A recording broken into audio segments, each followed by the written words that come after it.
Should be going. It says live. It's preparing, setting up, and it might be like a 5 to 10 second delay. Yeah, there's a lag between this and Here we go. We're on. Yeah. we're on.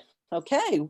Welcome, everybody. My name is Diana Underwood. I'm a math educator at Purdue University Northwest and the vice president of the Northwest Indiana Coalition for Education. The mission of the Northwest Indiana Coalition for Public Education is to advocate for high quality and equitable public education for every child in Northwest Indiana. This evening's event is the second of a two-part webinar series. The first session, Education and Race, Barriers to Learning for Students of Color, can be found on the Purdue Northwest YouTube page for those who missed it. Dr. Tony Lux, board member of ICPE and one of the founding members of NWICPE, has assembled an amazing panel of speakers for this evening's event. We thank him for this wonderful program, and we also thank Purdue Northwest, University Northwest for co-hosting this event and providing us with the technical assistance. We will make sure that all who register receive a link to a document containing the contact information for tonight's speakers. In our last session, we heard, we didn't see, we saw a video by Nepthalia Ruth. She's a recent high school grad who summarized the student perspective to barriers in learning. We thought it was really important, since it was so beautifully done, that we should show it to you at the beginning of the session tonight to kick us off. And we want to go ahead and share that right now. So this is Nepthalia Ruth, and here we go. So go ahead, Shireen.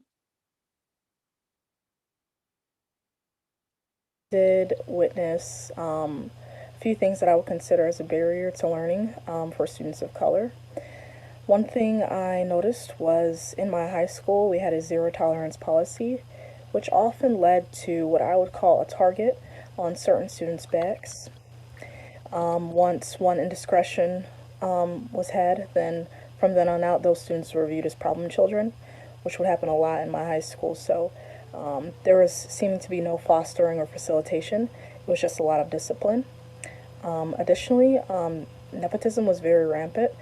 There would be a lot of times where, for instance, possibly a student would come in and their sibling would already have been what they would consider a problem child.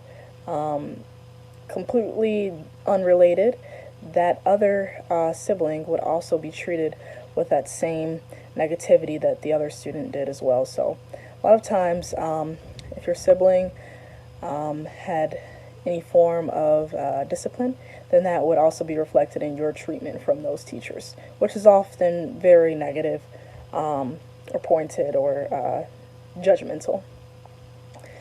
I think that the racial incidents and demonstrations over the past few years will have a inherent, very strong effect on students of color. I've seen that those protests have, by some, been viewed as a form of victimization. I've also seen that certain people may view those protests as violent. Regardless of the peaceful nature that many of them had, they're inherently viewed as violent due to the rioting and looting that was intrinsically linked to it. So I think that that will, in essence, provide a lot of teachers with a subconscious view on students of color. And that view will be inherently backed by a form of prejudice against those students, just viewing them as negative, viewing them as violent, angry, mad. Those will start to be linked to students of color by some. I also think there can be a positive effect. Students having the ability to speak out, knowing that their voice will be heard, and finding camaraderie in other students of color or supporters of that struggle. So I think that there can be positives and negatives to it. Overall, I want students at my high school to know that issues of race are not leaving. They're built into the system at this point. The systematic racism, it's going to take a lot for that to go away. So I'd like for them to be aware of it, not to shy away from it, to learn about it and to put in an effort. With turning a blind eye will not have any effect. There must be some form of action, and with action, you must have education. So I think that I would like for any students, teachers, administration at a high school to embrace the idea of race, to become educated on it, and to always work towards tolerance and inclusion, and know that diversity is a great thing. That's what I would like for everyone at high schools across the nation to do.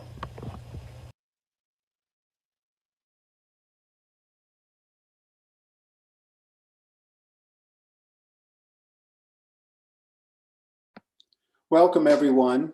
This is Tony Lux. I'm retired superintendent in Maryville Schools, and very pleased to welcome all of you to our part 2 of the webinar on education and race.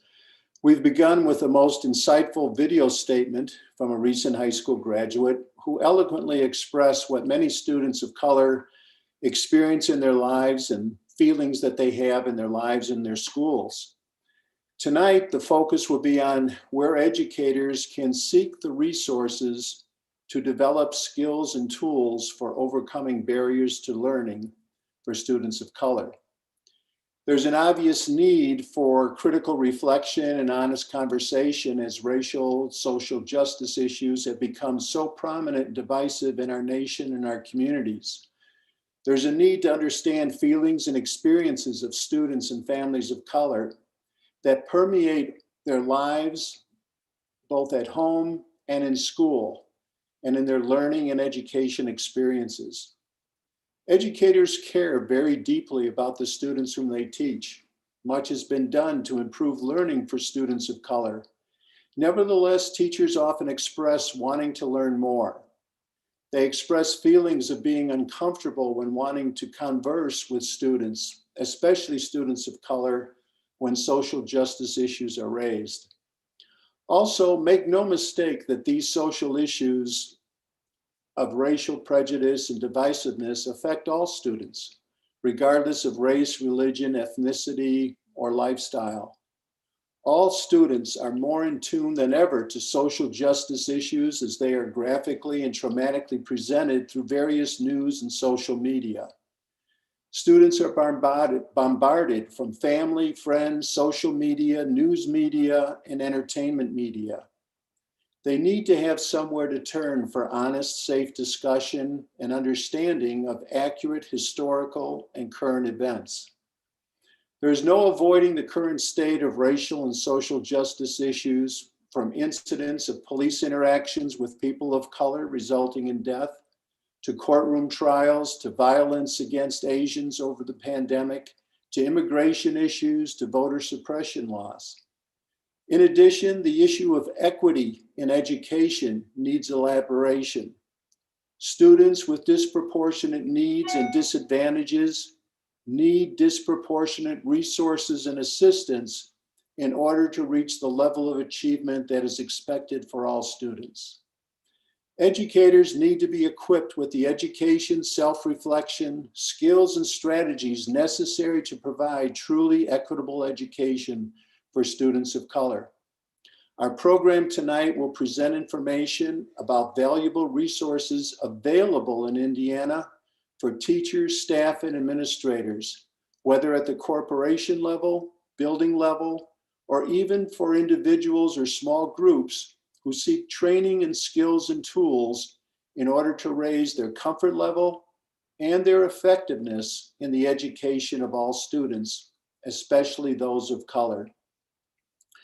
Tonight, the program will involve IUPUI Urban Education Program, their Cultural Competency Team, the Midwest and Plains Equity Assistance Center, the Global Consulting Solutions of Northwest Indiana, Northwest Indiana Urban League Study Circles, and Indiana State Teachers Association Resources for Racial and Social Justice.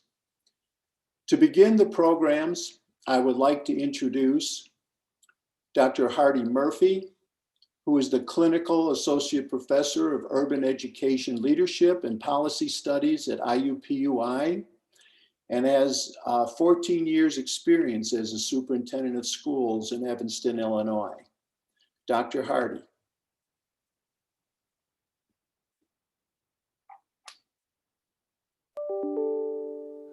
Thank you, Dr. Lux. So this first slide is actually going to be a link between the presentation that I was on tap to do at our previous meeting and did not get to. So this is an intro, and then I'm going to move into who we are at IUPUI. And I should let you know that among the presenters, we have one of our associate deans, and that is Dr. Hayes. But I agree with the things that you said and that our students said. And because this isn't the first rodeo that any of us have had with this issue, I summarized my previous presentation into 10 do's and don'ts for this time. And I put a qualifier at the bottom because I don't want anyone to think that I'm speaking for anyone but Hardy Murphy.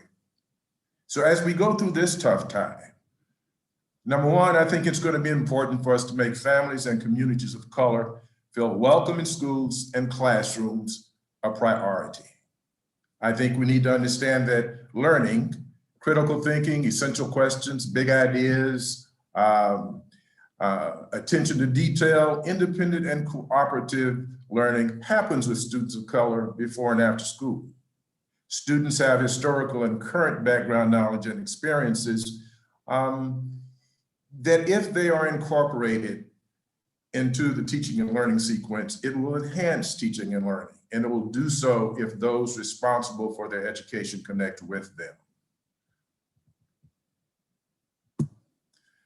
I think we have to retire the talk of differences in learning styles between students of color and their classmates. It's not research supported, it's been disproven. Believing that they learn differently translates into learning deficits and excuses that justify our failure to teach them. I think we have to retire the differences in how they act discussion. They act like all other students. I think we have to know that students of color are treated differently. It's time that they are treated with the same high expectations as everyone else.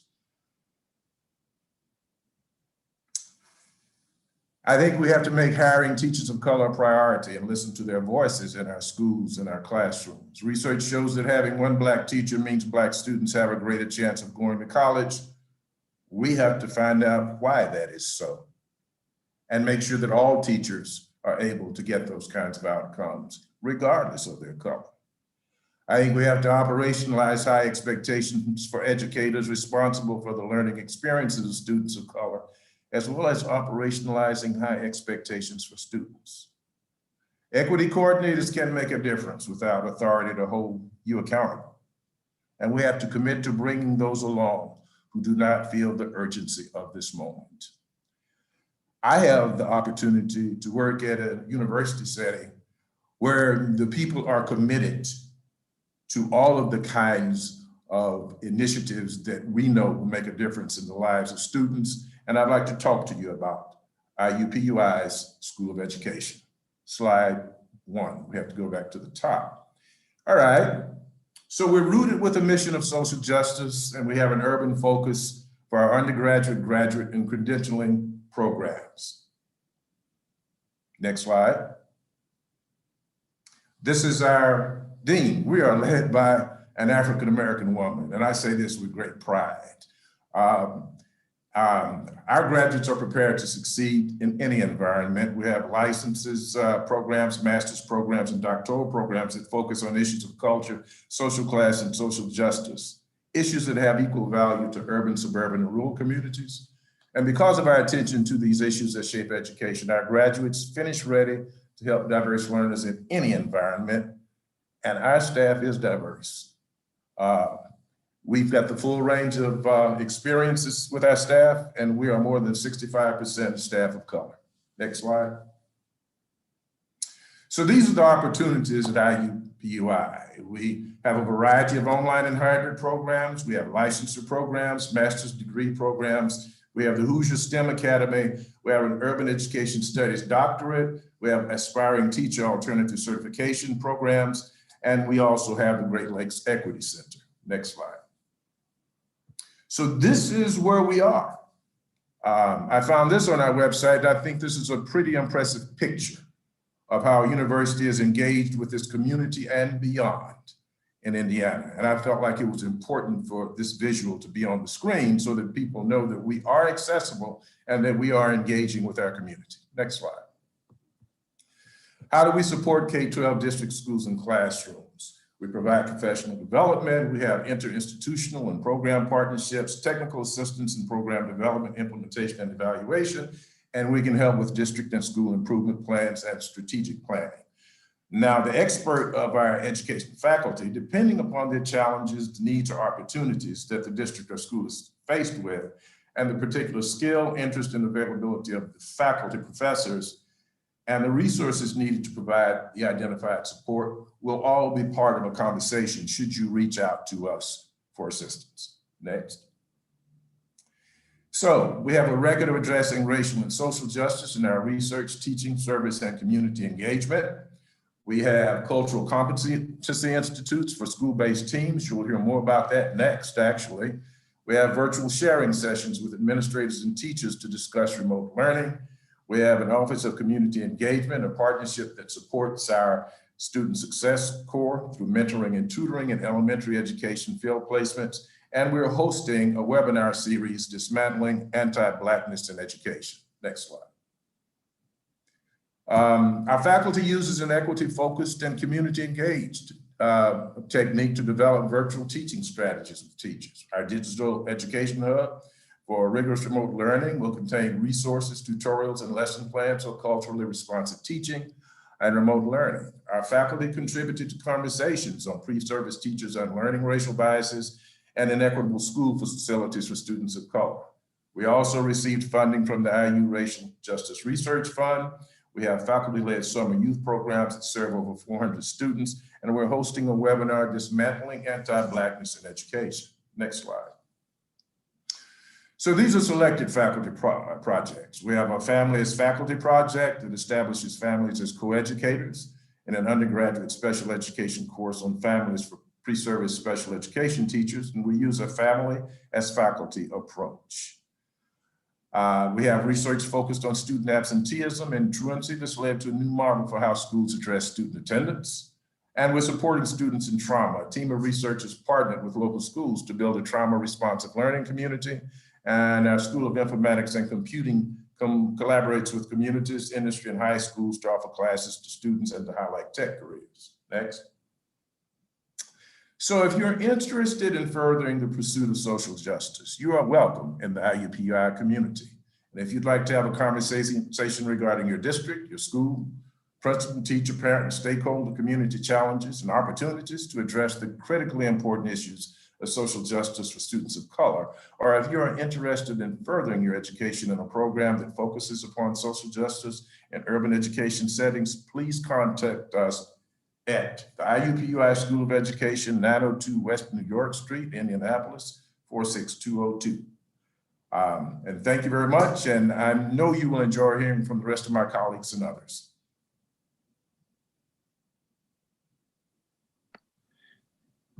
Thank you, Dr. Murphy. Next on the program from the IUPUI Cultural Competency Team and Program, Dr. Cleveland Hayes and Dr. Lasana Kazembe. Dr. Hayes is Associate Dean of Academic Affairs, Professor of Education Foundations and the Urban Teacher Education Program, is co-editor of the International Journal of Qualitative Studies in Education, and Dr. Lasana Kazembe is Assistant Professor of Urban Teacher Education and Africana Studies. So Dr. Hayes and Dr. Kazembe. Okay, thank you very much. As we wait for our slides to get up, I want to thank you very much for the invitation to be in dialogue with you, to share space with you. These are very pressing times, so I can think of nothing more important than putting people in dialogue over important issues. My name is Dr. Lasana Kazimbi. I'm an assistant professor in the School of Ed, and I'm one of the 8 members of a grant team within the School of Education. Now, there was a little bit of a misnomer. In the beginning, our grant, and on paper, I suppose it's called cultural competency. But however, as we got deeper into our work, we realized that that was an inadequate term. So while the state, the Indiana Department of Education, uses that term, and we use that term for PC, just to, keep things nice and diplomatic, but we more accurately describe our work as education for liberation, leading radical change. This is the actual name of the initiative that we've been involved with, going on our 2nd year now. If we can move to the second slide, what we're doing in this endeavor is we're working with close to 150 schools throughout Indiana. We're working with educators, administrators, school leaders at those schools. And what we're doing is providing a series of professional learning strands for what the state identifies as TSI schools, or targeted school improvement sites. And this is a trainer of trainer, or train the trainer model, wherein leadership teams are being raised at the individual schools that are urban schools, suburban schools, and rural schools. And in our grant program, we're working with close to 300 teachers total over the lifespan of the grant. So this Education for Liberation is a framework that develops the expertise of school leadership teams to be leaders of radical change in their environment in order to improve educational outcomes for students of color. We could slide to the next slide. These are our PIs, Dr. Tamara Jackson, Dr. Anna Latimat. The 2 of them are the ones that were the quarterbacks for the grant, and actually were dealing with the state in the very beginning. And if we go to the next slide, you'll be introduced to the equity team, the IUPUI team. And so this is an 8-member team. We've since added a couple of new members, Dr. Kara Taylor, who will be joining us this summer. Next slide, please. There are 4, before I get to that, our underlying assumption here is that educators can best ensure equitable learning opportunities when those educators are supported in learning settings and wider communities that embrace inclusion, diversity, uphold fundamental humanity, and work to eliminate structural inequities. One of the things that we do know is that students of color in Indiana schools are more likely to be placed in special education. They're less likely to be given high quality classification as students. They are more likely to be suspended out of school, more likely to drop out of school. And then when they do matriculate to college, they're more likely to be in need of remediation. So our work is about addressing the professional deficits among in-service educators, as well as educators' shortcomings in terms of cultural knowledge, culturally responsive practices, and reflectiveness. And then, of course, another component of our work, a very important component, is to work to address and dismantle educational inequities writ large, and then to implement structural justice, cultural justice, curriculum justice, and educational excellence. So one of the knee-jerk ad hoc sorts of approaches to this work is typically to look at and hyper-analyze the students, hyper-analyze the families, hyper-analyze this. There must be some sort of cultural deficit in the students. And rather than go that route, which is a sort of a discriminatory sort of deficit mindset, we instead look at the institution, and we look at the adults within that institution. Next slide, please. So we have 4 learning strands to our work: the equity strand, the pedagogy strand, the curriculum strand, and the family community engagement strand. The 8 members of the team are split up. I happen to be pulling double duty. So I'm actually serving on the equity team and as well as the curriculum team. Our work with the equity strand and our teacher cohort teams began last summer. And it's been going on across the year, and it will conclude this summer. And then many of those same educators and school leaders, administrators will then carry over into our curriculum strand, where we're going to be this summer, actually, we'll be starting up in May, late May. We're going to be about the business of actually helping them to transform their schools from the bottom up. And so we also, I should say, we with these schools had introduced and developed 3 different tools. One of them is an equity audit. One of them is an equity toolkit. And then the third is the development and implementation of school-based equity committees. And these, again, are organizations that are facilitated by the teachers and the school leaders inside the building. And it's designed to sort of look at the structural deficits, the institutional deficits, the curriculum deficits, and the pedagogical deficits in their teachers, and then to begin to work outward from there in terms of building them up. I want to stop talking there, and I'd like to go to the next slide. And as I do that, turn this over to my colleague, Professor Hayes, and he can break down what the 4 strands are all about. So good afternoon. As Dr. Kinsemi said, I'm Dr. Cleveland Hayes, and I am faculty as well in the School of Education at IUPUI as well. So in the 4 strands, and I was part of the equity team last year, and if we get long-winded, hopefully the 1-minute sign will come up to let me know if we get long-winded. So the way this worked, we started in the summer with the equity team, and I was part of the equity team, and because we had to move, due to COVID, we had to move from in place to online, which obviously presents some serious challenges because you can't interact. And part of the beauty of this work is the things that happen over lunch, things that happen at breaks, things that happen at the end of the day where we're just sitting around wrapping up and having conversation with participants. But we had to move online.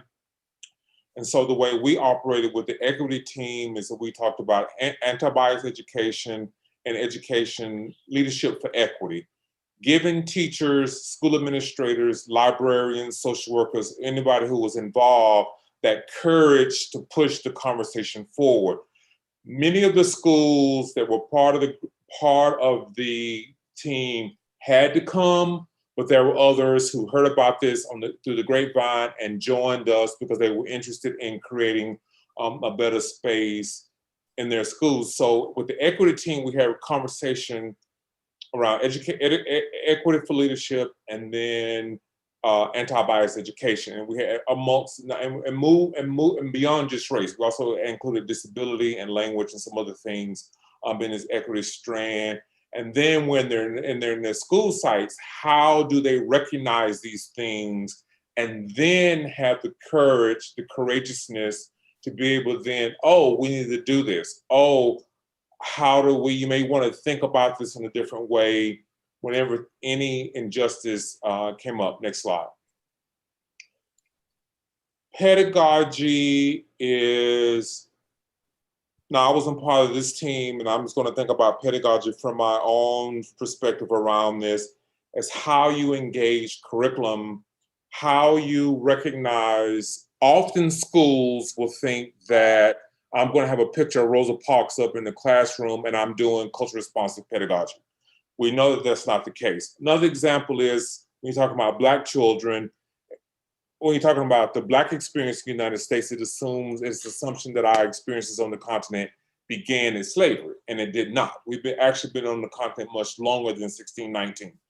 So we're looking at ways, and then pedagogy, and I like this term, pedagogy for liberation, that my colleague that was a part of this group, we've done some publications together, and we talk about how we take the lived experiences of children, the things that they do at home in their communities, and help teachers to be able to plan curriculum, even in the midst of canned curriculum that many school districts and urban spaces do. Again, dismantling this deficit that assume that we have to have this canned curriculum to be able to move students' achievement. Next slide. I too will be part of the curriculum strand this summer, and this is where we will then begin to give teachers some homework.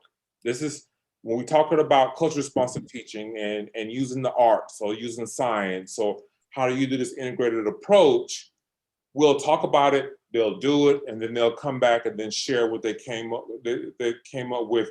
We want this session to be much more hands-on, much more conversational, and not a whole lot of us talking at the teachers and the school leaders, but really beginning to build some curriculum around whatever particular topic that they talk about.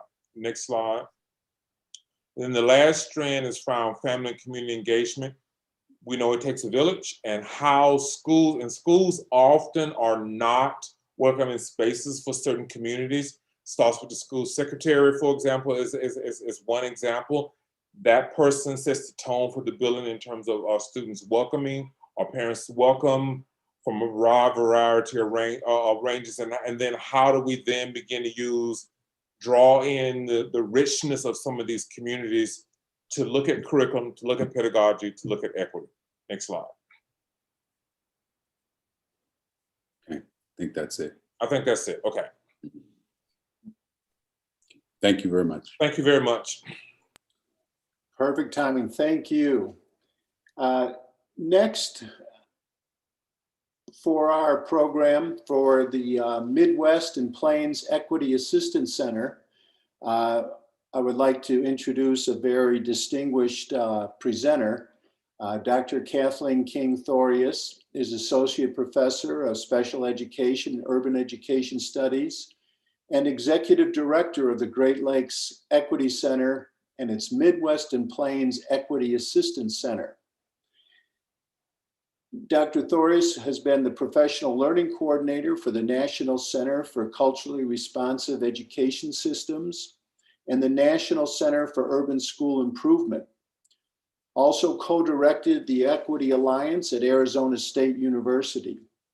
Dr. Thorius presents both nationally and internationally on race, language, and disability equity, multi-tiered systems of support, including culturally responsive school-wide discipline approaches. And her expertise undergirds past and current work with myriad U.S. urban, rural, and suburban school districts and state departments of education. She's been published extensively in practitioner and research outlets, including Harvard Educational Review and the International Journal of Inclusive Education. Dr. Thorius. Thanks so much, Tony. That introduction took up like 2 minutes of my time. We won't count that. I'm Kathleen. I am an educator. I'm a parent. I'm a spouse, and I'm really glad to be in community with you.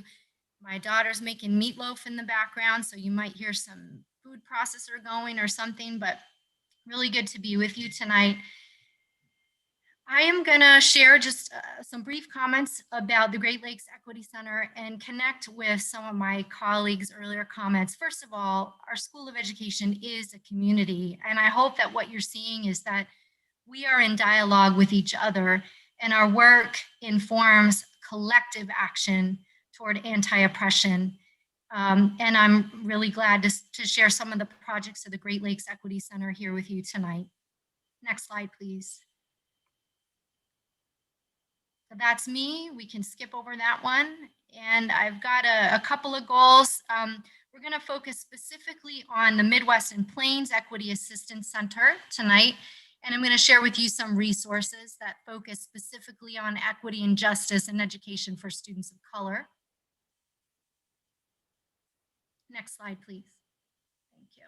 So we've been around since 2011. I want to give a shout out to Dr. Maxey. He and Dr. Tushun Nguyen joined us in founding the center back in 2011. Since that time, we have responded to over 800 requests for assistance that respond to school districts and state departments and agencies and individuals around the United States. I've actually worked with thousands of educators and community members, but we have gotten about 800 calls and we respond to every single one of them. You might not be surprised to know that over the last 4 years, we have approached almost 600. So in our first 5-6 years, we had almost 2. And then we have just rapidly increased the traffic into the center, and we're really glad. But we also know that this represents larger trends and urgencies around addressing anti-Black racism and other forms of injustice in our schools and communities. Next slide, please. I want to just ground our work. We are critical, and it connects with what my colleagues were saying, Dr. Hayes and Dr. Kazembe, in asking the question, who benefits and who struggles in the status quo? And that, that goes back to Paulo Freire's work and other critical theorists, but that's at the center of our work. Another thing that you will find if you contact and engage with us is we are focused on transforming systems, not discrete technical improvements. And as you know, that's often been the recipe and the ask and the expectation of professional development and engagement with educators. We are focused on changing systems. We also do not have prepackaged programs. We work with you. We work in context and understanding the history and the individuals who have been well served and not well served in your systems. And also, we unapologetically center equity through goals of racial and intersectional justice. So justice related to disability, to sexual identity and gender identity and other areas. Next slide, please. I've got a few of our projects here. I'm going to jump to our largest one in a second. I want to highlight a couple though. Dr. Crystal Morton's Girls STEM Institute, working with young women of color, primarily African-American girls and young women around the STEM field. We have worked with Blue Cross Blue Shield of Minnesota on a health equity project, Starbucks, their global academy for all Starbucks employees, and a number of other projects. We also house the journal Multiple Voices, Disability, Race, and Language Intersections in Special Education. Next slide, please. So I'm going to focus on what we call the MAP Center, the Midwest and Plains Equity Assistance Center. Next slide, please. The Equity Assistance Centers are a network of what are called technical assistance centers that have been funded by the U.S. Department of Education for several decades. They're the longest standing technical assistance center type in the United States. They were originally funded under the Civil Rights Act. They were named in the Civil Rights Act even before there was a Department of Education. Next slide, please. Now, these are funded and have been funded since 1964, originally to focus on racial desegregation. And since that time, that's expanded to foreground race, but also sex, national origin, and religion. And we provide direct services to public school districts and other responsible government agencies, so state departments of ed, Department of Justice, Office for Civil Rights, et cetera, to promote equitable education opportunities. And we work directly in partnership with those agencies, but it has to be at the request of those agencies. So these kinds of conversations are really helpful and important for us so that people know we're there, because they have to ask. Some of our other projects, we go try to find people and ask them to join us, but we try to be as present as possible so that people know that we're there. And I believe the word has been getting out. Next slide, please.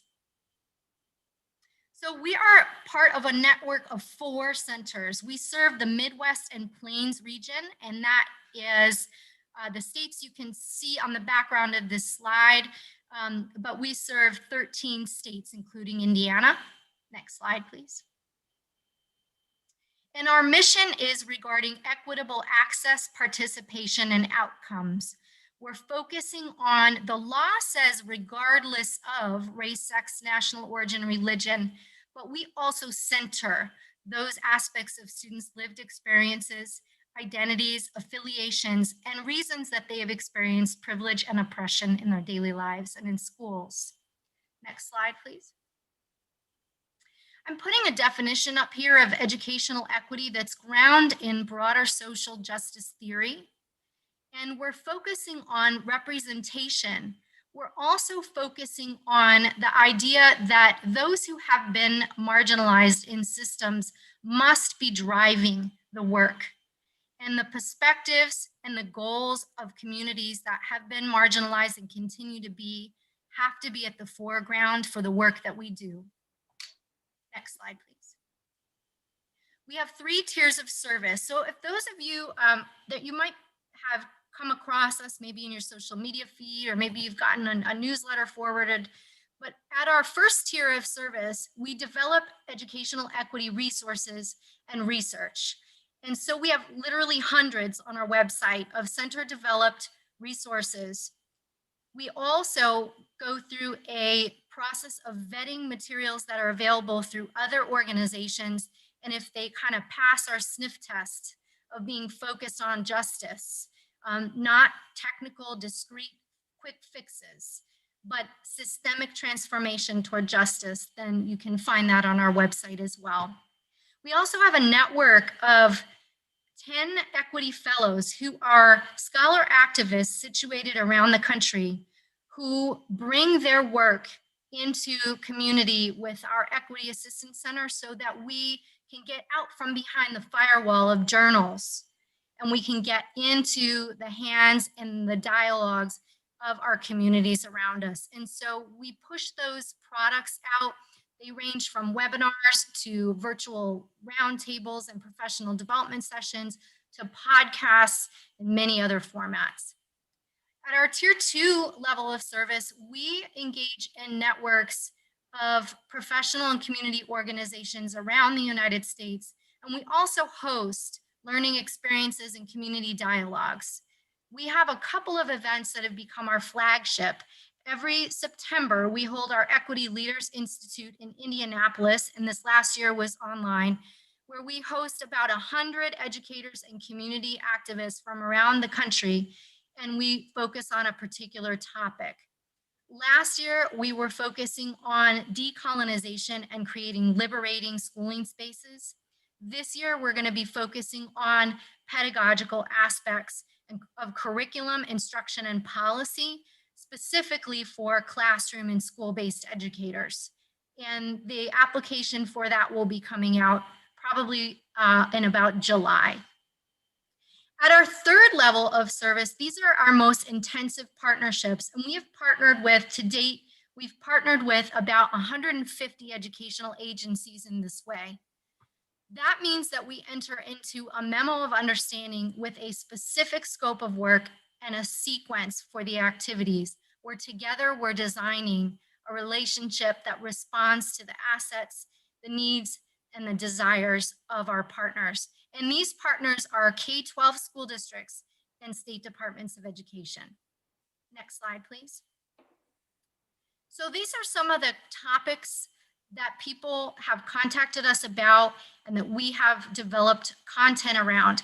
Today and tomorrow, for example, we have a set of districts who are joining us for our equity-oriented strategic planning, where superintendents and cabinets, as well as educators and families, are coming together to learn about a center-developed process where we can foreground and emphasize equity in the policies, practices, and resources that are being developed in a school district. You can also see a number of other areas here. Similar, and perhaps I'm sure there's some overlap and some differences with my colleagues' approach to equity audits. We have a process for equity context analysis where we engage families and community members and educators, administrators, and district administrators in examining through a number of tools and processes the context and the history of equity in a particular school district. And then that is a precursor to some focused strategic planning that we engage with our partners. Next slide, please. And I've got some animation built in here, but we can kind of just flip through it. I'll just take about another minute. So we might need to click through. So I've been talking about these, and we can kind of click through these areas. See, these are some of the examples of the products I talked about. And you can just kind of keep advancing that animation. We'll see some pictures here of community members coming together for some of our learning experiences. And then finally, you'll see some photos of us engaging with district teams including superintendents and cabinets in districts around Indiana and beyond.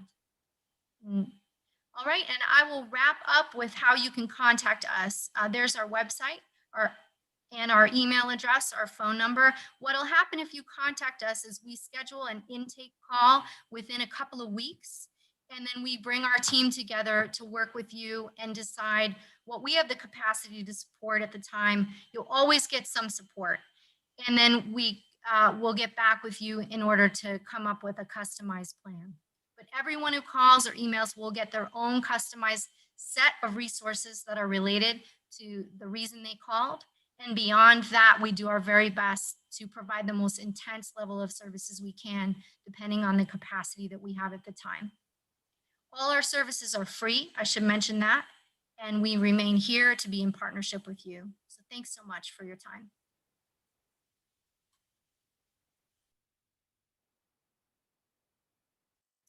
Thank you, Dr. Thorius. Thank you. Next, we have closer to Northwest Indiana from Global Consulting Solutions, Milton Reed and Franklin Reed. Milton? Okay, well, good afternoon, good evening, everyone. I'm in being respectful of time, and I will acknowledge everyone that is on the panel with me. Just great information. I'm just going to turn this right over to Franklin, and I'll maybe jump in and close us out. Fantastic. Thank you, Milton. I know they're positioning the slides. While that's happening, I want to say good evening. We're grateful for this opportunity to speak with you all tonight. We've been incredibly encouraged by, so much of what we've heard tonight. The individuals that have not only shared tonight, but the previous webinar, they create such incredible experiences for students, particularly students of color. It's inspiring, it's noble work, it's good work, and we're happy to do our part with the work that we're doing in Northwest Indiana here in Lake County. You can go to the next slide. So as Milton said, my name is Franklin Reed. Milton and I are partners with Global Consulting Solutions. We're a minority-owned certified consultancy. We both bring 20 plus years of experience in the workforce development and diversity, equity, and inclusion space, including support and engagement with school districts. And you can see some of the additional information of our work, our board work, nonprofit work that we have throughout the district. You can go to throughout the county, I should say. You can go to the next slide. So Milton and I, we recognize that every individual and every school district is going to be, at various stages of their understanding and receptivity on the nuances associated with educating students of color. We believe that the barriers that get in the way from students of color really maximizing their potential need to be addressed from, three different spheres. First being society. There are some massive changes and societal shifts that we need to address as it relates to things like systemic and structural inequities, including racism and health and economic disparities, policies and laws, and the list goes on in terms of addressing some of the barriers that exist. That second sphere is just some of the massive changes that need to happen in how, even school districts themselves are set up, how funds are distributed, how resources are allocated, the connection that districts have to the community, the interaction between administration and teachers and unions and boards and all of that. Those are also issues that have to be addressed. And then this final area is the commitment from the teacher or administrators themselves as an individual. There's a lot that has to be done in this sphere. And what Milton and I do, we want to narrow the lens and focus on that last sphere, the individual teacher, the individual administrator or group of administrators, I should say. I think it was Dr. Kazimbi that talked about the hyper focus and the overanalyzation of the students and their families when organizations or districts begin this work, because I think all too often when we address the work of inequities, that's unfortunately where we start. We start to focus on the community that needs the support, like the students themselves, and that is absolutely critical and important. But what goes missing from the equation is the support and the development of the individual who's actually responsible for addressing and removing the barriers. And that's what Milton and I want to talk about tonight, is really narrowing the lens on some of the work that we do in supporting the teacher and the administrators. You can go to the next slide. So I just want to highlight 3 fundamental skills that we, lean into when we start to engage our support with teachers and administrators. And I could have through 97, different skills up here, but I just want to highlight 3 that we feel are foundational and critical when teachers or administrators sort of take that first step. It's number 1, it's a commitment to learning. Number 2, meeting the students where they are. And then number 3, cognizance of bias. I actually started to take a tally on the number of times I've heard the word bias, and so far I'm at 7. I have no doubt that by the time we end tonight, we'll be well into the teens because of the role that bias plays and the outcomes and the interactions that we have with students. You can go ahead to the next slide. So what do we mean by commitment of learning? This might sound obvious. I mean, after all, we're talking about teachers where their primary role is to help others learn.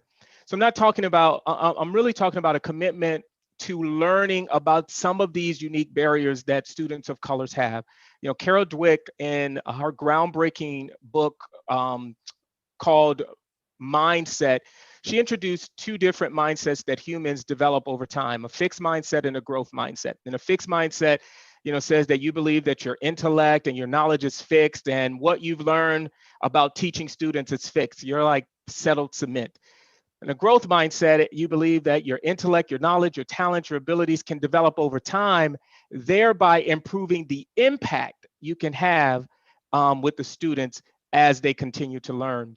And if we're going to adequately address some of these barriers to learning, that means that as an individual teacher, we have to commit to learning about the various behavioral, psychological, emotional concepts that students of color will oftentimes come up against, and understand how to deal with that in the classroom. You can go to the next slide. Now, this is a very small snapshot of some of those barriers that I just highlighted, but we want to help teachers think about embracing and engaging the whole student, understanding things like stereotype, threat, and intersectionality, microaggression, psychological safety, power dynamics, covering, and colorism, tokenism, lookism, all of the concepts that might get in the way of the student experiencing and maximizing their potential. We believe that it's imperative that the teacher and administrators commit to this process of learning and commit to growing. You can go to the next slide. We also believe in a concept of meeting the student where they are. Meeting people where they are is all about giving them what they need when they need. This concept is really a core principle and foundational to diversity, equity, and inclusion work across the board, beyond school districts. This is also a core principle even in corporate America. And it's the work of meeting the student where they are and bringing them then onto bringing them into the journey of growing, bringing them into a journey of developing. And we believe also, as practitioners in this space, it's our job also to meet the teachers where they are, so that they can then start to take steps along the continuum of learning and growing. And then we start to move towards the desired outcomes, which is at the end of the day, the student maximizing their potential and having outcomes that show up in not just the day-to-day interactions in the classroom, but then they are put on a path toward being not just a contributing member of society, but again, I love this term of maximizing their potential as a human being. We can go to the next slide. So for us, this concept of meeting the student where they are is this duality of cultural competency and cultural humility. And for us, I actually want to define cultural humility by using the National Education Association's concept or definition of cultural competency, which is having an awareness of one's own cultural identity and views about difference, and the ability to learn and build on the varying culture and community norms of the students and the families. We believe that this is the first step to building competency. First of all, is connecting to your own cultural norms, but your willingness to learn about the cultural norms of the students that you teach. But along with cultural competency also is this understanding of the role of cultural humility and the role it plays in creating the optimal learning environment. Cultural humility is a term that actually was coined in 1998 in the medical industry. And at a high level, the framework for the concept approaches it from three different pillars. One is a recognition of a lifelong commitment to self-evaluation and self-critique by also thinking about the biases that you may have. The second, I noticed that there we go. The second is a desire to fix some of the power imbalances where you believe that none should exist. And then the third is to develop a partnership with the students that you advocate for. You start to dedicate yourself as an advocate for others. It's these two concepts together that we believe creates the bridge that allows the teacher to meet the student where they are, and we start to cross the bridge and move forward together. So we've talked about this commitment to learning. We've talked about this, meeting the students where they are. Now let's talk about a cognizance of bias. You can skip to the next slide. I'm actually going to do a quick exercise just to reiterate the impact but to emphasize the impact that bias and unconscious bias has in the classroom and the interactions that the teacher or the administrators have, not only with the students, but the community in general, and why we believe, and many of the speakers today have already, like I said, mentioned it at least 7 times so far, why it's important that we narrow the lens and really understand how the mind works and the brain works and its impact and how we show up, how teachers show up in the classroom.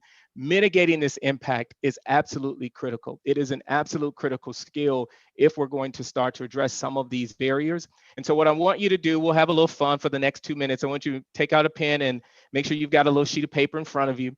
I'm going to walk you through a series of 8 little exercises, and we'll see where we all land.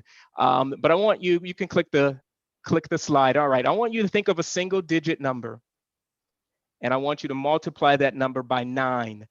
So I chose the number 2, and I'm multiplying the number 2 by 9, and I have my answer of 18. And I want you to write your answer down on paper. Okay, next slide. Now I want you to take your answer. In this case, my answer was 18, whatever your answer was. I want you to actually add those 2 numbers together. So in my case, 1 plus 8 gives me 9. And then I want you to subtract 5. Whatever your answer was, you add the 2, subtract 5. Okay, next slide. Now we're going to assign a letter to your answer. So if your answer was 1, you'll put A. If your answer was 2, you'll put B. If your answer was 3, C, so on and so forth. I'll give you a second in case some of you came up with some high numbers there. Now that you have your letter, I want you to think of a country that starts with that letter and write that down.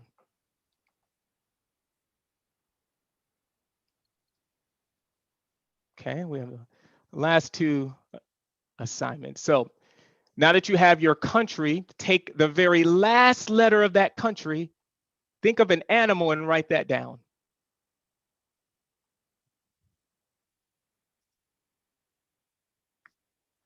Last click. All right, last request. Take the last letter of the animal and think of a fruit that starts with that letter. Okay, we're done. Everyone's done. All right, go to the next slide. I'm curious how many of you all wrote down kangaroos. Click again. Eating oranges in Denmark. 90% of the folks when we do this exercise, this is where they land. And why is that? Well, the constant in this exercise is 9, even though it was unconscious. All of you came up with the answer 9. And when you add your answer, in this case, mine was 1 + 8, the answer is going to be 9. You subtract, everyone lands on 5, and then 4 is the letter D. But here's what's interesting. Although everyone landed on the letter D, and Denmark is usually the most prevalent answer, we had Dominican Republic, you had Dominica, you had Dequilia, you had multiple countries that we could have chose. And then when you think of the letter K and I ask you to come up with an animal, you have koala bears, you have kittens. I have had someone mention kingfish. And there's only, a couple fruits with with the letter O. The whole point of this exercise is that bias is embedded in us, and these neural connections and these associations are strong, and they exist, and we're all drinking and swimming the same water, and it requires us to narrow the lens and to really focus on the role that bias plays in how we show up and how teachers show up in the classroom and creating experiences for students, particularly students of color. And they don't realize that they're being inundated with many of the messages that's also impacting those students, and it's showing up in those interactions. So little fun exercise, just to reiterate. And did I hear someone? Yes, 1 minute. All right, I'm great. We're coming up on the last 2 slides. You can go ahead and click. You can go ahead and click one more time. All right, I'm going to pivot it over to Milton for him to share a little bit about who we are and how to get in contact with us. But our approach is we believe that narrowing the lens and providing the professional development opportunities for the teacher so that they can start to focus on development and engaging the students is absolutely critical. Milton? I think, this speaks for itself, and I'll be 20 seconds or less. It has to be embedded in your DNA. And the tools and some of the skills and strategies that you're hearing today, leverage partnerships, leverage outside resources. It have to be a commitment. I heard that mentioned several times too, whether it's funds, resources, budgets, partnerships. It really is a full-time thing. Next slide, please. Embedded in your DNA. Certainly, we do provide these services in a variety of ways. We customize everything. This is the best way to get in touch with us. Cell phone, email, reach out to Dr. Lux, and we will look forward to coming in and having a session with you. How do you get on your journey to getting a better organizational process and system around diversity, equity, inclusion, and justice? Thank you. Thank you very much, Milton and Franklin. Next, we have from the Northwest Indiana Urban League, focusing on study circles, is Dr. Danny Lackey, who is Executive Director of Student Support Services for Maryville Schools, and Mr. Mike Berta, Retired Superintendent of Portage and Valparaiso Schools. So, Dr. Lackey, I think you're kicking it off. Thank you, Dr. Lux. Study circles is just one part of an array of services that the Northwest Indiana Urban League offers. And it's a specific service, and my partner in this, Mike Berta, will talk about some of the other services, but I want to focus specifically on study circles. I want you to know that my experience with study circles started back in 2011 or 12 under the tutelage of a retired Lutheran minister by the name of Reverend Michael Cobbler. And it was a joint effort that also involved Valparaiso University. I want to tell you that experience was just phenomenal, because what study circles are about, it's bringing a group of folks together and talking about race. I won't bore you with some of the transformations, but I want to tell you where it's landed in terms of study circles with my experience with the Urban League and the school district in which I work for. Study circles are used to provide professional development for our current teachers and talking about race, systemic racism, bias, and all the other isms that come into play when you talk about people coming together and interacting. There's been a lot of focus on these national issues, such as the Derek Chauvin trial. It was mentioned earlier about the increase in Asian American hate crimes, as well as what happened on the Capitol on January 6th. Including what we've seen happen with the Black Lives Matter movement. All of these are national issues that impact us locally, that impacts our kids and our educational institutions. And it puts us as educators in the position to determine how we can turn these into teachable moments. Well, study circles helps focus and support teachers on figuring out how to navigate those conversations. And it requires them to start with themselves. You got to start with yourself first. We cannot expect teachers to be able to facilitate these kind of conversations if they've not had that experience themselves and begun the process of developing the skill sets and the lenses that they need to begin to look through to have substantive conversations with students. So the purpose of study circles is to provide knowledge and exposure to the existence of the realities of racism, institutional racism and privilege.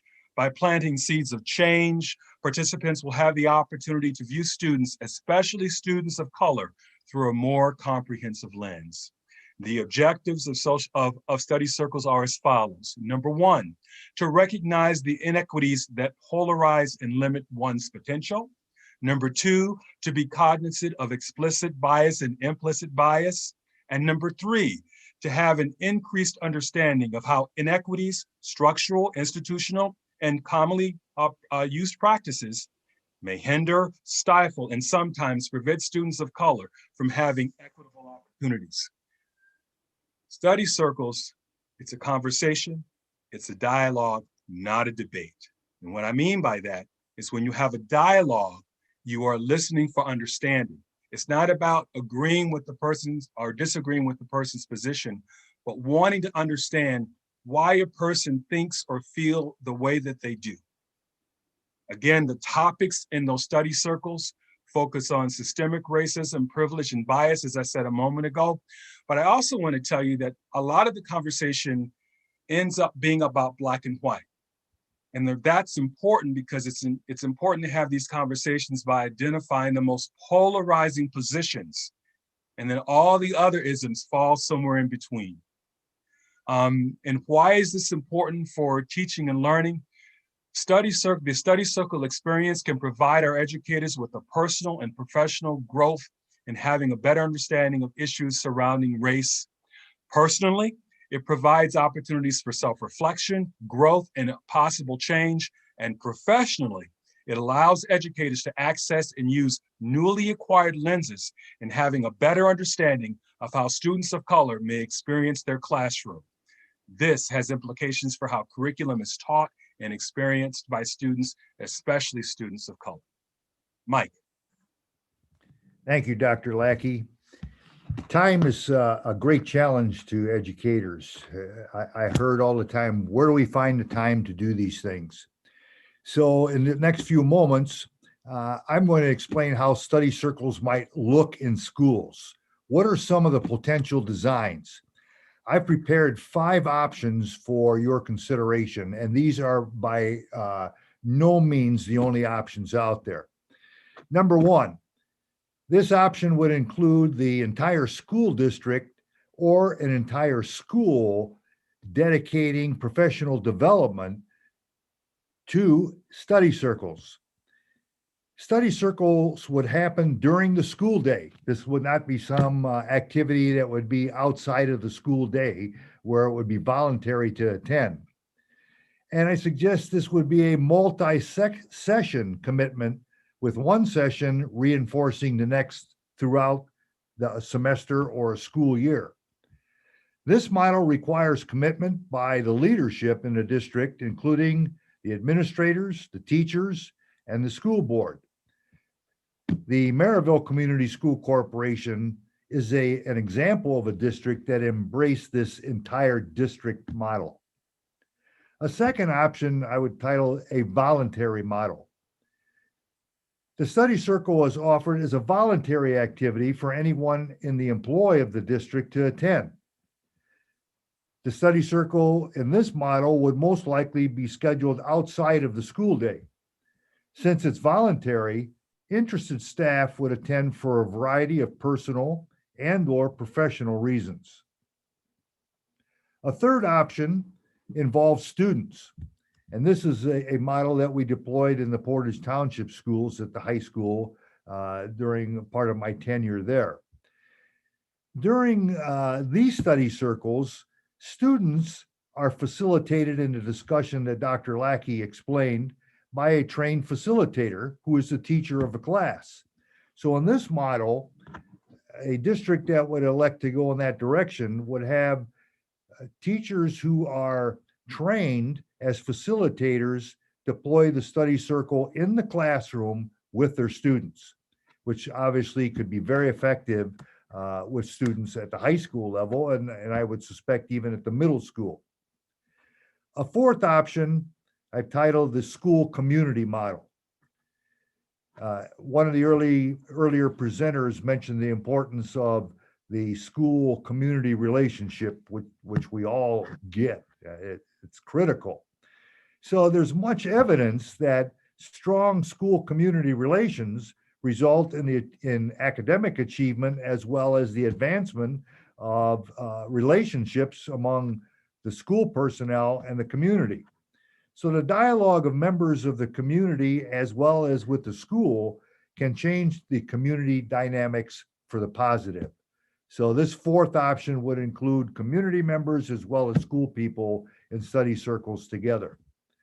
And then finally, a fifth option for consideration is one I call the one session option. Dr. Lackey referred to this as part of the work of the Urban League. In this model, the district, the school, or a department would identify goals, specific goals that they desired to accomplish, they would complete and submit an application, and a facilitator would be assigned to lead the dialogue for that district, school, or department, which would normally be let's call it a one-shot session to accomplish the goal that was submitted. This option has been successful with a variety of non-educational organizations in Northwest Indiana under the guidance of the Northwest Indiana Urban League. The design of the study circle, as I said earlier, is not limited to these examples, but these examples are examples of how this might work. Ultimately, the design is driven by the needs and commitments of the organization. Whatever the design, the power and effectiveness of the study circle resides in the participants and their respect for one another, in the discussion and exploration of common concerns, and of the actions they create to take back to the organization to advance equality. Should you decide that the study circle is a consideration for your situation, please contact the Urban League of Northwest Indiana, and that information will be provided to you at the end of the session this evening.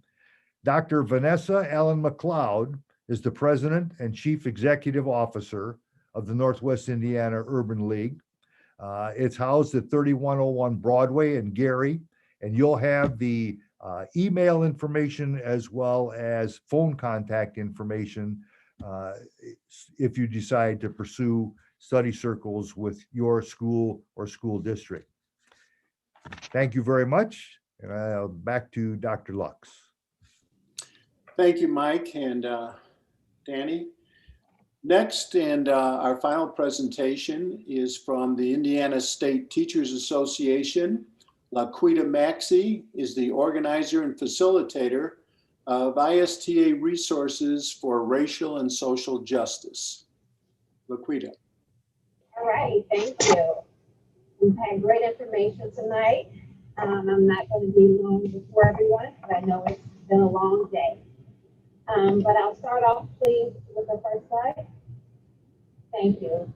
Laquita Maxey, UNICEF organizer for Indiana State Teachers Association, and my organizing work focuses on social and racial justice.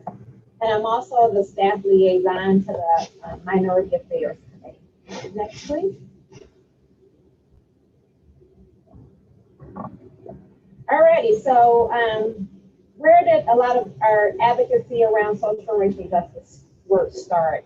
With our Minority Affairs Committee, they really did a deep dive and evaluated our minority involvement plan. And we looked at a lot around members' engagement for our educators of color within ISTA, and started to have convening in person and shifted to virtual to listen to their voices and hear what were issues of importance to them as educators of color, and also engage them into leadership opportunities at the local level, state level, and national level for our association. We also focus a lot around, we're at the awareness stage for our educators.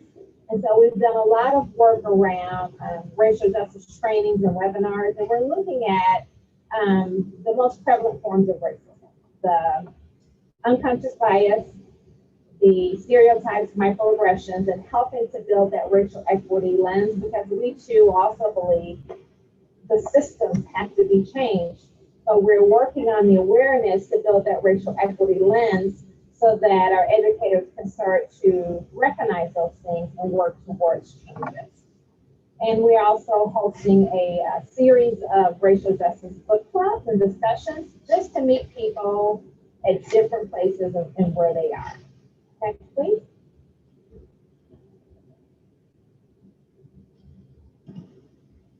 Alrighty, so some of the organizing work that's happening around social and racial justice. We have a racial equity Richmond Education Association has a racial equity coalition, and that's comprised of educators, community members, the NAACP, Ivy Tech Richmond, IU East, and together they're working on strategies to address racial inequity within their community. In Hamilton County, I'm working with 4 school districts, and we have a racial equity organizing team. And together they're looking at developing campaigns. Their first campaign that they started to work on is looking at teacher workforce diversity. And so we've done virtual career fairs, and now we're moving to work on other actions around teacher workforce diversity there in Hamilton County. And then in Indianapolis Education Association, we have a community schools campaign, really looking at schools that our students deserve. So we're bringing together, we're starting to listen to the voices of our educators, our students, the community, and we're merging and mobilizing educators, parents, and students and community to work on a grassroots vision for the school and community. We're also building, we have a statewide trainer program because we're getting more requests. And so we have a team of educators that have been trained, and now they're going to start to train others who can help facilitate some of those webinars and trainings around implicit bias, microaggressions, stereotypes, those most prevalent forms of racism as a starting point. All right, next please. So in closing, on Indiana State Teachers, Indiana State Teachers Association on our website, you'll see many resources that are available, from national resources, state resources, classroom resources, professional development. And at our national office, National Education Association, NEA, we have micro-credentials, which are competency-based recognitions that educators can work on. And they are created by educators for educators, and they're grounded in research. Educators can work on these micro-credentials on their own. They can work alone with their peers, and they're performance-based. And so there's a host of micro-credentials, but in particular, I want to point out we have some around diversity, equity, and cultural competence. So I'm going to end it there. Feel free to reach out and contact us at any point, but I am available, and our organization is available to help local associations at the local level work on social and racial justice organizing campaigns. Thank you. Thank you very much, Laquita, and thank you very much to all of our presenters. I hope our attendees that have viewed these and listened to these presentations And by the way, we're very happy to have seen that we've had over 160 attendees that signed up for the program. And I think that I hope that our educators who have observed this program walk away here knowing that there are multiple powerful options for school systems, for individual schools, and for individual educators in terms of where to turn when faced with the challenges that educators are faced with today. The challenges are many, they're great. Our society is faced with tremendous challenges to overcome very diverse issues that have come to the surface, that have always been with us in one form or another, but we know that we need to face these more directly and in an environment that is the most caring environment. And I don't think there is a more caring environment than our schools to have the positive impact in improving the social fabric of our society. So at this time, I think we may have some questions that we would like to receive from our attendees. And I think we've had a couple people monitoring that. Is there anything that we have to pass on to any of our presenters? Well, Tony, we know that there is a slight lag in that. So the question you just asked will be coming up to people in just a couple of moments. So to fill up the tiny bit of lag time, I would like to ask a question to the folks at IUPUI as a math educator, as somebody who works with future teachers. I look around the state and I know that we have a huge shortage of teachers nationwide and a shortage of teachers of color also. And I'm wondering what types of things are going on at IUPUI to help promote the profession, or what types of things are we doing, you working with the State House to help promote that idea that we need more teachers of color and we just simply need more teachers in the state? If I could jump on that one really quickly, and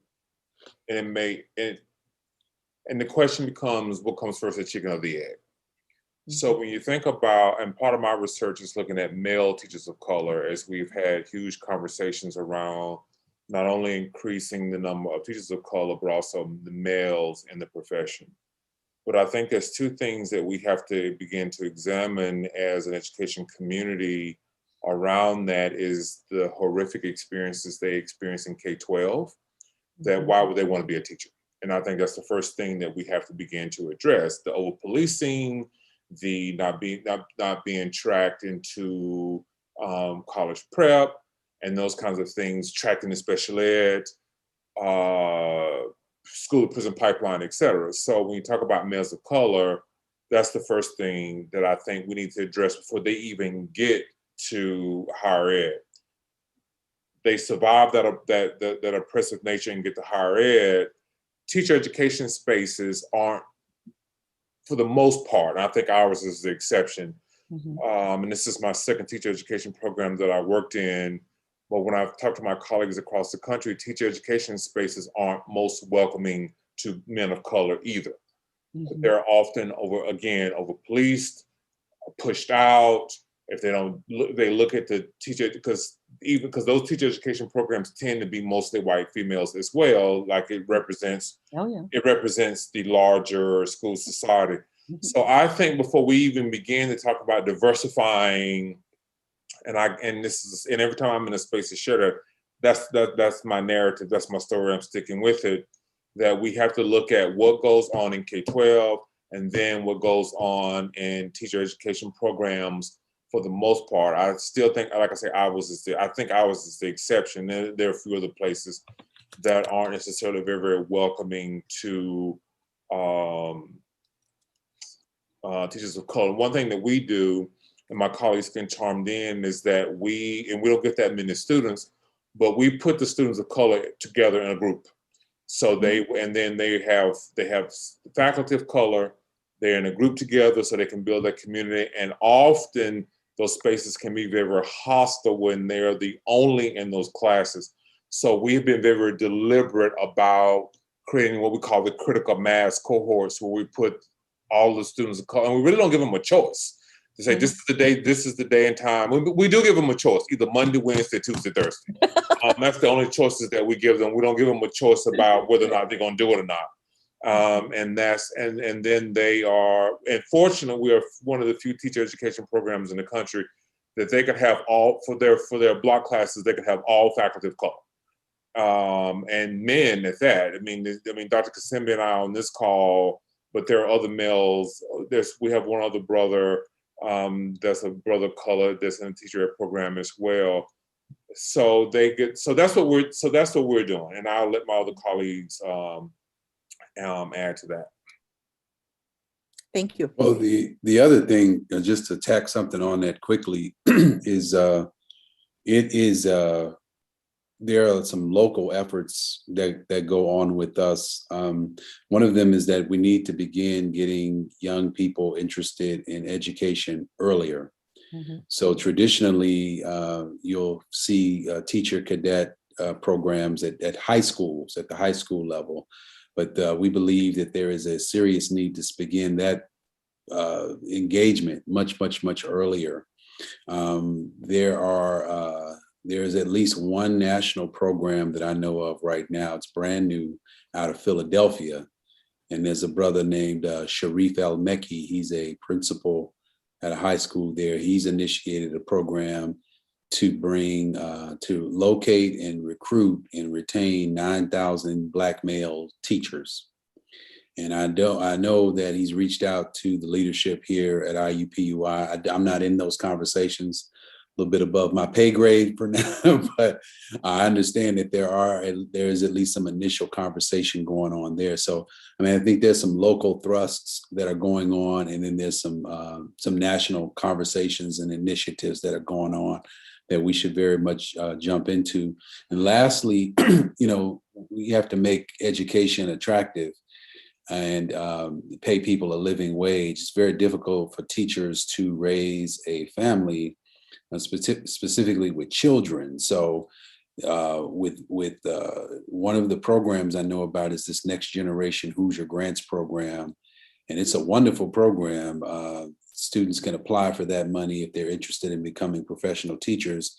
You can darn near graduate debt-free from college, because if it's a renewable grant, not a lot of families know about it. And they give away, they earmark around the state, earmarks around $3 million for this every year. And then every year there's around 400 scholarships that are given away. And every year, something like 390 white students get the scholarships. So very few Black families, brown families, multicultural families know about these monies that are out there. So that's just one pot of money, which is why I think some agitation and conversation needs to go on multiple levels. Diana, I wanted to share from the perspective, and it was mentioned at ISTA at the local level with our associations. We're working in partnership with school districts. Some of them have cadet programs at the high school level. We are developing ones at the middle school level as well, but also putting on intentional strategies around recruiting students of color to participate. Because we've had the programs, but didn't have a high number of our Black and brown students in the programs for a lot of the reasons that Dr. Hayes spoke about, but we're being more intentional about that as well, and making sure that we're getting more middle school and high school Black and brown students in those cadet teaching programs. I was going to mention one other, and Lasana and Cleveland could speak more to this as well. It's another strategy of that IUPUI has been using with district partners to recruit those who are in professional positions in schools, but transitioning them into licensed positions as well. And I think that program is also, in addition to looking at cadet programs and building the pipeline from high schools forward, also looking at those who are already working and committed in schools, but not necessarily in in licensed physicians, Mhm. but moving them into that track and providing supports. And I think that's been both successful and has, I think, for our group, added to the diversity of those cohorts as well. I know they both participate and can speak more directly around that as well. But I think that's a promising strategy as well. I have a question from my colleagues here that are from colleges and universities. As a person that works in secondary education and as a former counselor, one of the things I've always been perplexed by is why isn't there more interfacing of the collegiate and the secondary level in providing supports and transitions for students as they enter college, especially students of color. Even in the basics of the classes that you take at the high school level and what's considered the courses you need to be considered for applying for college. When those requirements change at the collegiate level, it's the secondary level finds out it's such a late place in the game that they can't go back and make sure that they set the freshmen, the ninth graders up for the right courses. So when they get to their senior year, they have met those requirements for enrollment at the collegiate level, let alone some of the issues that we're talking about. So I'm just using that as an example to say, where are we missing the boat in doing more collaboration from that collegiate to secondary level and transitioning our kids, especially our kids of color, and creating those safety nets and those support systems that would increase the likelihood of them being successful. I know I've been pushing for years at Purdue Northwest, and it's, to get it funded and to get boots on the ground that will do it, is I really wanted to create a STEM jumpstart program for students of color in middle school and high school, summer programs, but we have to figure out a way to fund it. We have to figure out if there's interest in it, but I think it's really something that could help encourage students to go into STEM areas as teachers also, because that's where my interest is. And but if they decided not to go in there, well, there's still lots of other ways that we can guide them into other programs at the university. Our enrollment is extremely down. I don't know how your enrollment is at IUPUI, but we are really hurting for fall right now. Our enrollment is way down. So Diana, we actually have two of our professors that kind of specializing in developing STEM interest in students. Why am I blocking on names that I know? You do it all the time. Dr. Jomo Mutegi and Crystal Morton. Dr. Crystal Morton have been doing this work for some years now. And they have actually, the thing that's impressive about it is seeing the relationships that they have with the students. So, we talked about what it's going to take to get more students of color in the teaching. And I think, in the chat, I don't know if Cleveland can see this, but that was a reply that the person replied that it's the best explanation of why we don't have more teachers of color in schools now is because it's about how students of color are treated in K-12 education. But the thing that probably is the most important thing, I believe, for getting more students of color into education is to make sure that all of us are good role models. And I can tell you that when coming from a university where more than 60% of the professors at the university and the School of Education are people of color, that's a very, very powerful image. It is an image I couldn't get. I always, Cleveland, I wanted to take a screenshot of our last meeting and use that in the presentation of our last meeting, because then you would see what we're talking about here. So when students see that, and they're able to see professors touching them. And that's what's happening in the STEM program and some of the other programs that we have. That more than anything else is going to inspire students to become teachers. Very good. There is a few questions thank you very much. There's some more questions. There's a couple of questions in the chat here. I was just going to mention real quick, I put a link to Dr. Morton's program in the chat. And it's a webinar where she's speaking with students and family members about their experience in STEM with the Pike Township. Excellent, excellent. One thing too, for all the participants here, we're going to take all of these links and all the contact information for all the presenters. And we will put it in one document and send it off to those folks. So thank you very much, Kathleen, for putting that in there. Let me see. I want to respond to that Katie Dowling's question, if I could. Thank you. To answer her question, I think it's more than just recruitment. It's also the retention piece. And so, and this goes back to our original conversation with our Education for Liberation work that we do around leadership, leading for equity, and creating courageous leaders. And so you have a person of color that graduates from IUPUI's School of Education, where they've had, in the elementary ed program in particular, where they've had 4 semesters of colleagues that look like them, have similar discourses within them. They've had, and we're very, very deliberate about this. And when they get to, I teach in block 2, sometimes in block 3, but mostly in block 2. And as my role as associate dean, I do the schedule. And so I put 4 Black or Latino or whatever the case may be professors together, and they have one semester. They have 4 people of color professors, which again is a lot of unheard of in a PWI. So to get back to that question, so they graduate from us and they get a job in, and I'm not from Indiana, so I'm just going to just throw it in the dark.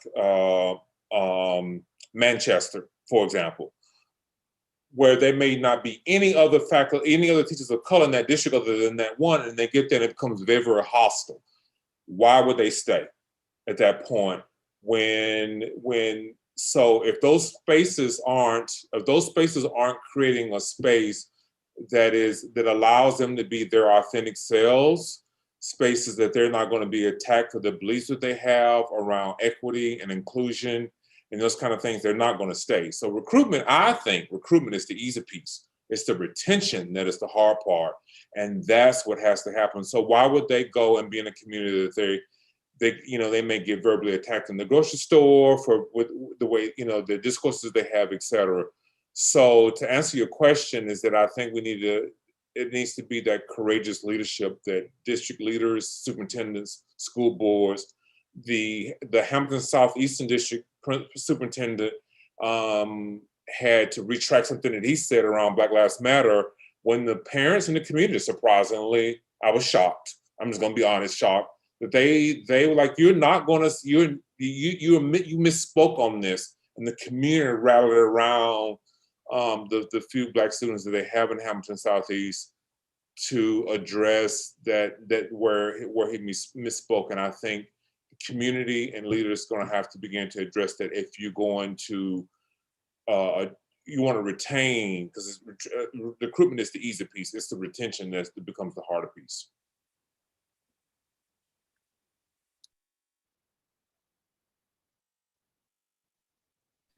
Thank you. Let me see, Kristen, you wanted me to, Kristen, wait a minute, I think I lost Kristen. Are you still here?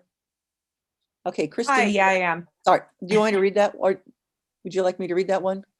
I'm sorry, I'm trying to look at 2 different things at once. Oh, I think that Melanie Trowbridge and I posted the same question. Oh, okay. So here's the question. What are some suggestions on more deliberate or effective ways to recruit teachers of color to apply at districts that don't necessarily have a very diverse and student and staff population? That's the question. Yeah, that was the one. That was the one that we were speaking to. I'm sorry. Sorry. No, sorry. that's okay. We just want to make sure we're not missing any questions. Thank you so much. Sorry. These are just wonderful. If we have, I'd like to throw this out. And first, I'd like to mention that we also have Dr. Brendan Maxey from the School of Education at IUPUI who spoke and wasn't introduced. And I want to thank him for all the help that he gave in terms of connecting me with the various presenters from IUPUI. So Dr. Maxey, thank you very much for your work and assistance. I would also like to ask from our presenters, what options are there?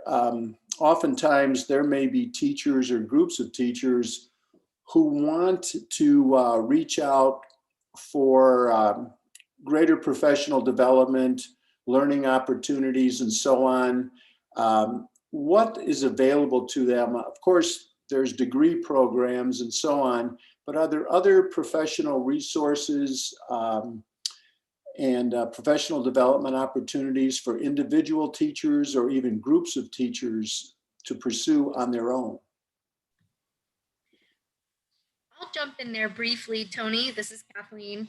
I'm going to put in the chat a link to the Great Lakes Equity Center's calendar of events, where we do have events every month that teachers can join on their own. So as an example, we have a virtual coffee house coming up about equity focused policy to practice. We have Families Learning from Families roundtable coming up about the pandemic a year later around equity issues related to students and families. We have a number of other conversations even this month, and then we have one next month around supporting LGBTQ youth of color in schools and communities. Coalition building around anti-racist agendas in schools. These are all some events over the next couple of months. Also, isn't IUPUI part of their anti-Blackness series? Isn't there a webinar this Sunday entitled Having Difficult Conversations? Do I remember that correctly? Does anybody know? I know there's actually one tonight. There was one earlier tonight. I'm not sure about this Sunday. Okay. And aren't they then kept where people can go back and listen to those at a future date? Yes, those are archived. Yes. I believe if one were to go to education.iupui.edu, there's a contact email there. And if an email is sent or a phone call is made about that inquiry, we're happy to point people to where that archive lives. It's fully accessible to the public. Wonderful. Mm-hmm.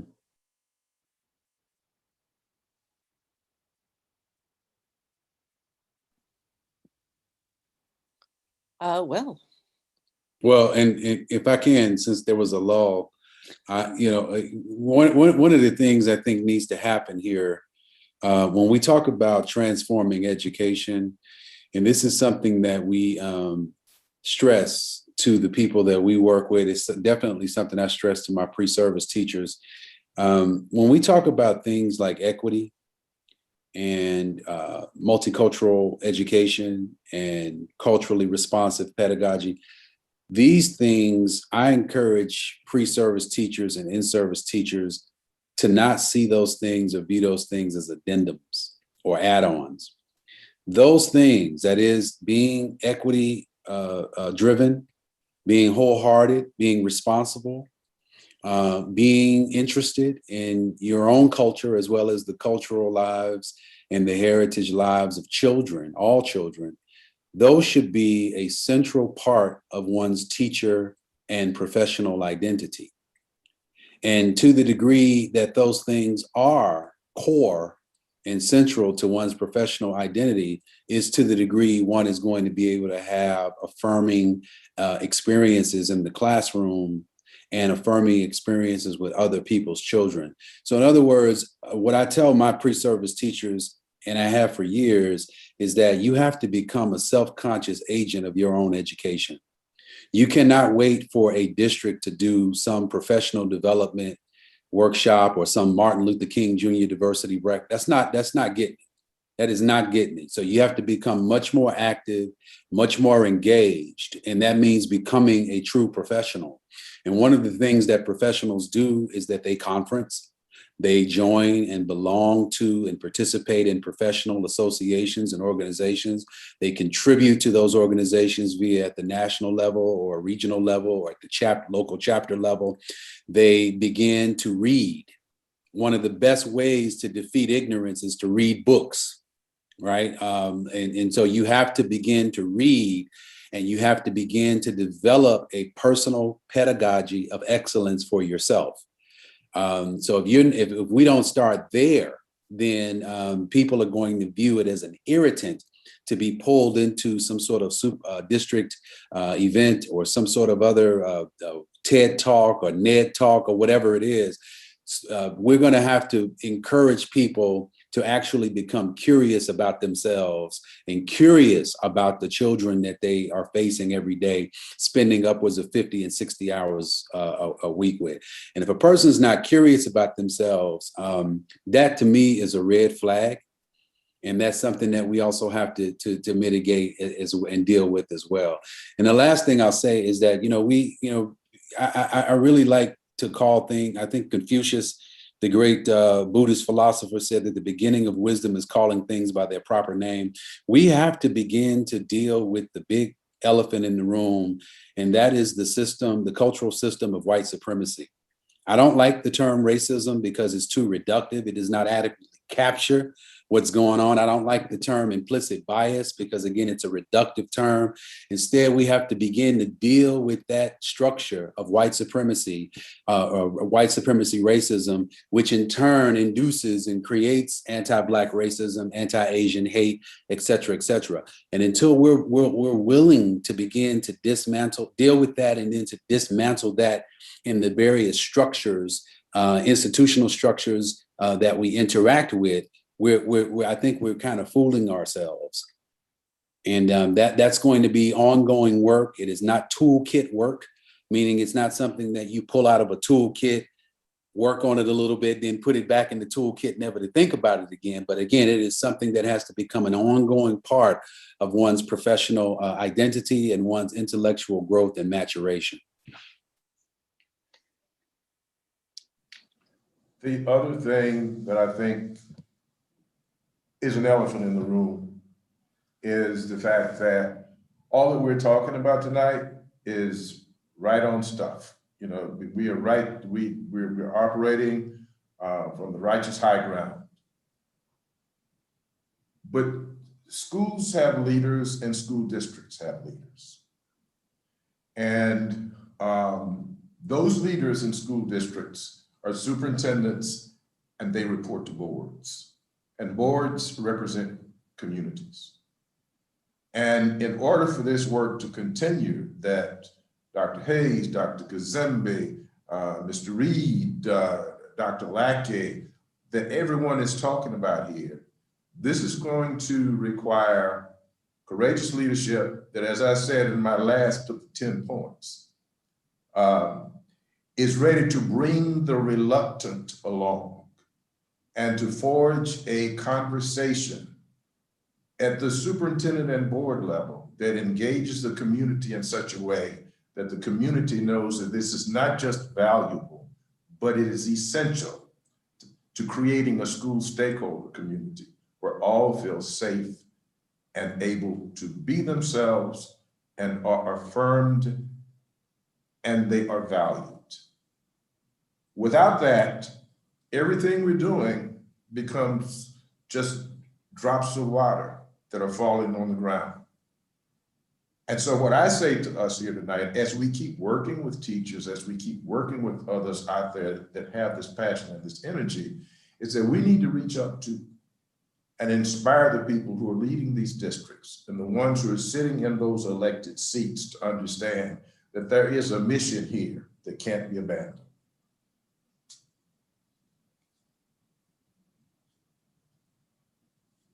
Artie, I support what you're saying 100% with my experiences and that with, I think, school systems that have reached out and faced issues that have done so through the avenue of courageous conversations, built upon their intense concern for the children in the community that they serve.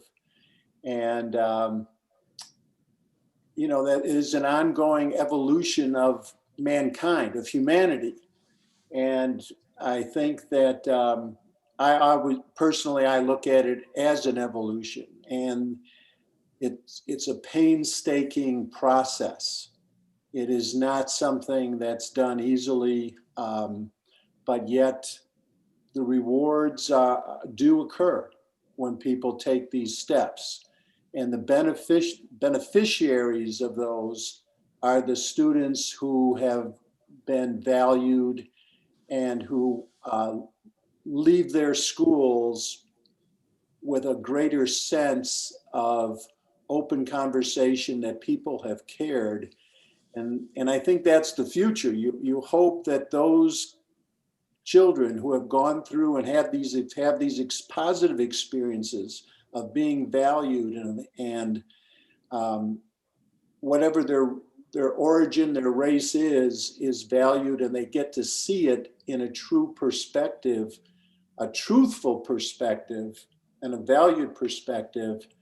All the students benefit from that, regardless of their race and regardless of their ethnicity.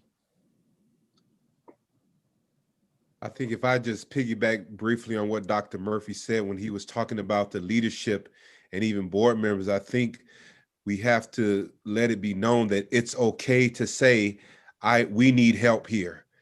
We've created an environment where sometimes an admission of a weakness or need for help is like there's a stigma against it. But I think having that brave space to say, hey, you know what, we aren't doing what we need to be doing here. As a board member or as a superintendent or as an administrator, to just reach out and acknowledge that, to say that's the first step to acknowledging that you want to start the journey. Because if you hide it and cover it, we all have learned in advance, know that it still exists.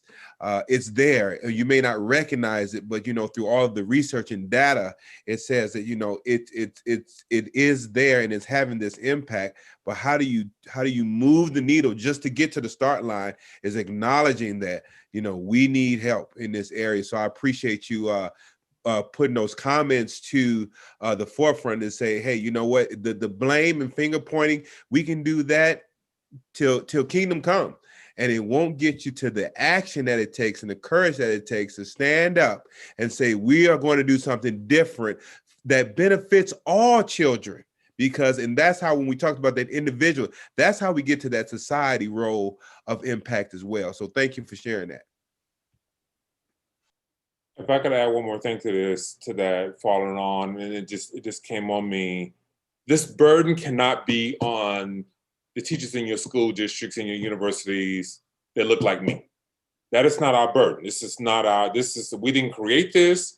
We take this work on because we trying to create a better space, but we need you to go and, I have a friend of mine wrote a paper that talked about having this conversation with your cousin and that uncomfortable conversation with your cousins. So you cannot expect the one Black teacher, the one Black next teacher, or even the one critical discourse white teacher on the staff to do this work alone, because this is taxing. This is on top of everything else. And so for people who are on this call that are listening, that you need to take this, especially if you're in a district where you have one or two or no teachers of color, then this work falls on you, and you're working this. And you just can't say, oh, well, we don't have any students of color, so we don't need to worry about this in that district. That's exactly where you need to do it.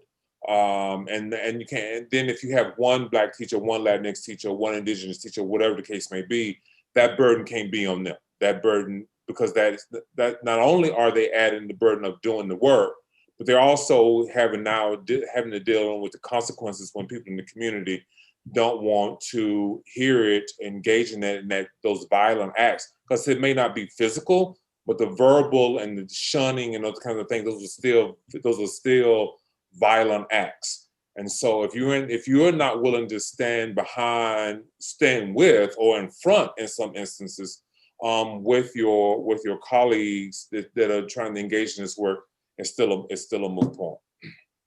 I just want to add to the conversation that I think students are ready to have these conversations, whether they be students of color or white students.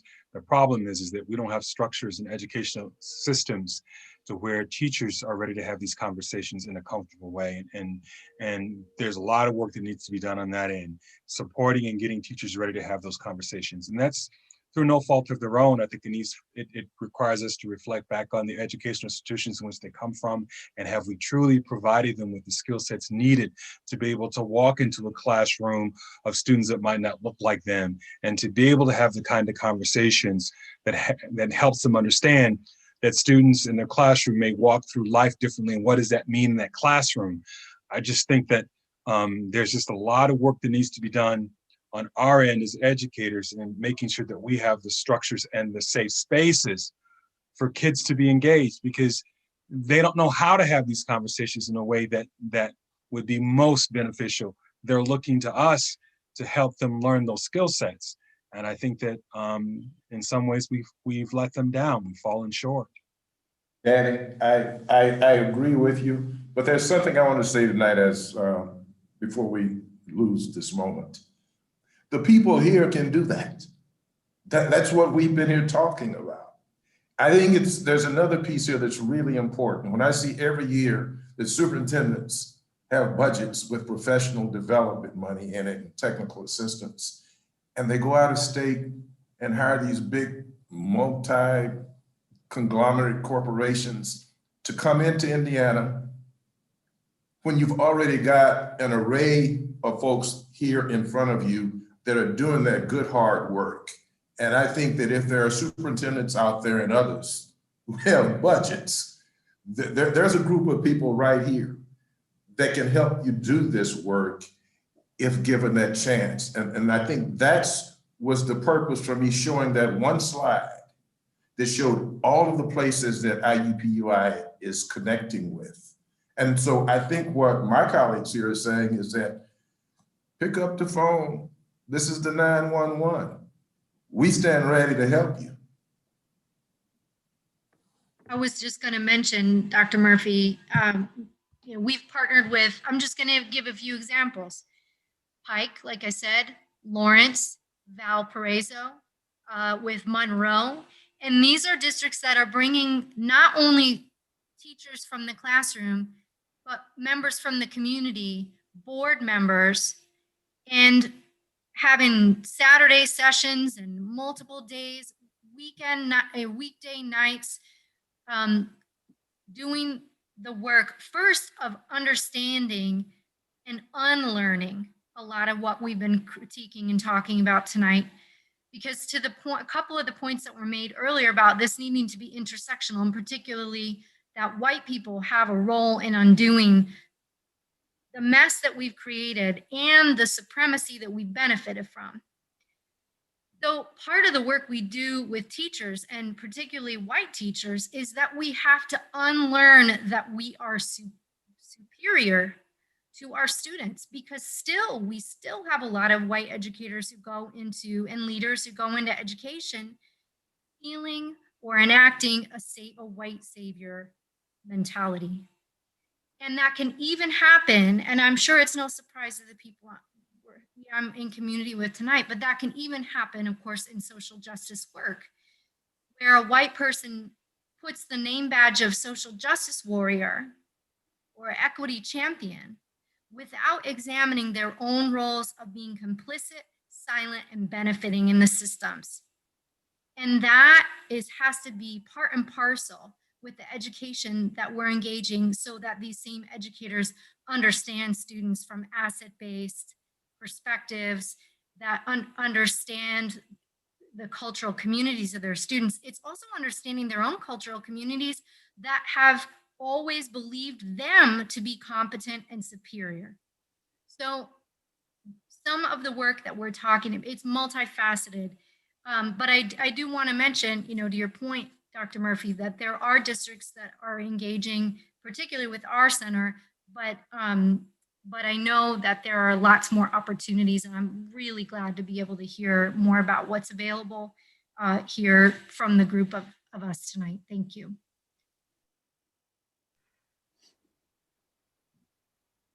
Diana, do we have any more from to go through? I think it's timely. We've reached 2-hour mark, I think. Is there anything else that we need for closure at this point? I think we are ready to close it out. Okay. I want to thank everybody, and I'm sure, oh, Tony wants to thank everybody too, and remind everybody that the Northwest Indiana Coalition for Public Education meets the first Thursday of every month. We've been meeting via Zoom. Come and join us on our Facebook page if you would like to continue the conversations or like to be part of the group. So I had to do that plug for us. Sorry. Mhm. And thank you to all the presenters. You have been have gone beyond my expectations in terms of being able to share insights, the resources that are out there available. I believe that our planning group, this is what we had hoped for, to be able to have a good turnout of attendees that are more aware of the resources available, of the people, to have gotten to know our presenters, I think, in a very positive light. And and I know that people who are attending feel challenged, and they should feel challenged. And that is the first step, I think, towards seeking the help and assistance that is available to them. So I can say to our presenters, I will be pursuing our Northwest Indiana superintendents, those that have participated, those who will take advantage of seeing the recording at a later time, as well as all of our attendees have access to this and can, by hopefully through word of mouth, have even more people visit and observe and listen and learn from the wonderful presentations we've had. So thank you to everybody. It's been a great night, a rewarding night, and I'm better off for having had the acquaintance of so many people I've not met before. Thank you. Yes, Thank you, everybody. Pleasure. Thank Wonderful. you. Thank